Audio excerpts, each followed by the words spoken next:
दिन में आनंदपुर महोत्सव आनंदपुर स्टेडियम पड़िया आयोजित आनंदपुर महोत्सव तृतीय संध्या बेस आकर्षणीय थिला।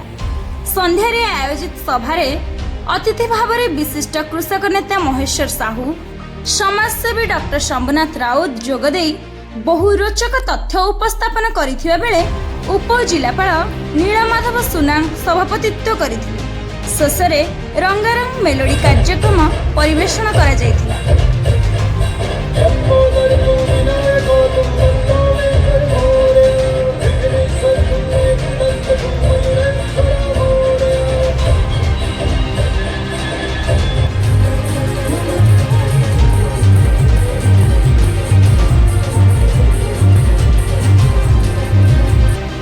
Bureau report Time TV.